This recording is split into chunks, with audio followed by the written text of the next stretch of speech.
मित्रांनो नमस्कार. आजच्या या व्हिडिओच्या माध्यमातून आपल्याला पवित्र पोर्टल विषयी जे एक नवीन अपडेट आहे, ज्याला आपण ब्रेकिंग न्यूज म्हणू, ती आपल्याला जाणून घ्यायची आहे. आणि ही जी पवित्र पोर्टलची नवीन अपडेट आहे, ही मित्र हो 30 जून 2026 ची आहे. आणि अर्थातच ही जी अपडेट आहे ही ज्या काही स्थानिक स्वराज्य संस्थांच्या शाळा आहेत आणि महाराष्ट्रामध्ये ज्या काही अनुदान प्राप्त शाळा आहेत, काही शाळा टप्पा अनुदानावर आहेत, त्यांच्या बाबतीत आहे. तुम्हाला या अगोदर माहीतच आहे की स्थानिक स्वराज्य संस्थांच्या शाळा व अनुदान प्राप्त शाळा यांना जाहिराती अपलोड करण्यासाठी जी काही अंतिम मुदत दिली होती ती होती 30 जून 2026. परंतु या कालावधीमध्ये बऱ्याच ज्या काही संस्था आहेत त्यांना त्यांच्या जाहिराती अपलोड करण्यासाठी अडचणी निर्माण झाल्या होत्या. ह्या जाहिराती अपलोड करण्याचं जे काही काम आहे ते अंतिम टप्प्यात आलेलं आहे. तरीही पूर्ण जाहिराती अपलोड व्हाव्या व दिनांक 30 मे 2026 पर्यंत जे काही रिक्त पद आहेत त्या रिक्त पदांचा पूर्णपणे समावेश या पवित्र प्रणालीमध्ये व्हावा, यासाठी पुनश्च एकदा जाहिराती अपलोड करण्यासाठी मुदतवाढ देण्यात आलेली आहे.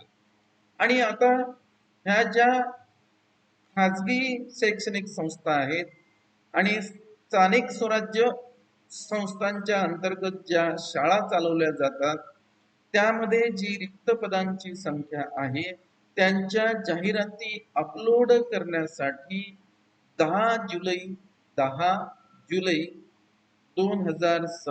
पर्यंत मुदतवाढ देण्यात आलेली आहे. आता या मुदतवाढीनंतरच आपले जे शिक्षक उमेदवार आहेत त्यांच्या प्रोफाईलवर प्राधान्यक्रम उपलब्ध होणार आहे. बरेचसे आपले जे शिक्षक उमेदवार आहेत त्यांच्या मनामध्ये असा संभ्रम निर्माण झालेला आहे की सर, वारंवार मुदतवाढ दिल्या जाते, त्यामुळे ही भरती होईल की नाही.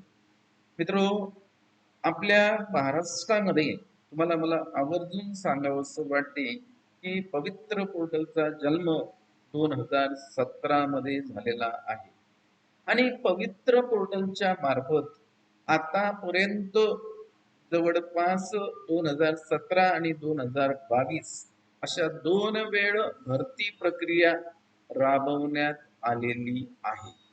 आणि त्याही वेळेस हाच अनुभव आलेला होता की ह्या ज्या जाहिराती अपलोड करण्यासाठीची जी वेळ आहे 1-2 वेळा वाढवून देण्यात आलेली होती, परंतु शेवटी पवित्र पोर्टल मार्फत भरती झालेली आहे.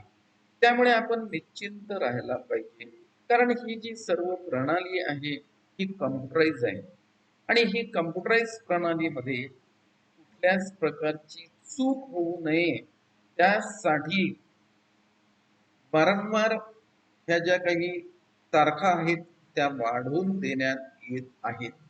आणि पवित्र पोर्टलचं आतापर्यंतचं जर आपण कामकाज बघितलं तर त्यांनी चुका आणि सिका या मेथडचा वापर केलेला आहे. पहिल्या भरतीमध्ये ज्या काही चुका झाल्या त्या दुसऱ्या भरतीमध्ये सुधारण्यात आलेल्या आहेत. दुसऱ्या भरतीमध्ये ज्या काही चुका झालेल्या आहेत त्या तिसऱ्या भरतीमध्ये त्यांनी सुधारणा त्याची केलेली आहे. म्हणून आपले जे शिक्षक उमेदवार आहेत त्यांनी निश्चिंत राहावं. ही भरती निश्चितच होणार आहे, कारण ज्या काही शाळा आहेत त्यामध्ये अध्यापन करण्यासाठी शिक्षकांची गरज आहे आणि जे काही पद आहेत ते पद जास्त वेळ रिक्त ठेवून आपले जे हे आहेत विद्यार्थी आहेत त्यांचं जे नुकसान होत आहे ते शासनाला परवडणार नाही. म्हणून भरती ही 100% होणार आहे आणि शासनाचं याच्यामधलं धोरण असते की भरती प्रक्रियेमध्ये कुठल्याच प्रकारची त्रुटी राहू नये, त्यासाठीच याच्यामध्ये जी काही तारखांमध्ये जी काही वाढ आहे, ती वाढ देण्यात येते. हे आपण आवर्जून लक्षात घ्यावं. तर ही एक पवित्र पोर्टल बाबतीतची एक ब्रेकिंग न्यूज होती. ती मी तुमच्यापर्यंत या व्हिडिओच्या माध्यमातून तुमच्यापर्यंत चर्चा केलेली आहे. आणि तुम्हाला हा व्हिडिओ आवडला असेल तर याला लाईक करा. याला आपले शिक्षक उमेदवार आहेत त्यांच्यापर्यंत सबस्क्राईब करा. पुनश्च आपली भेट नंतरच्या व्हिडिओमध्ये होईल. धन्यवाद मित्रांनो.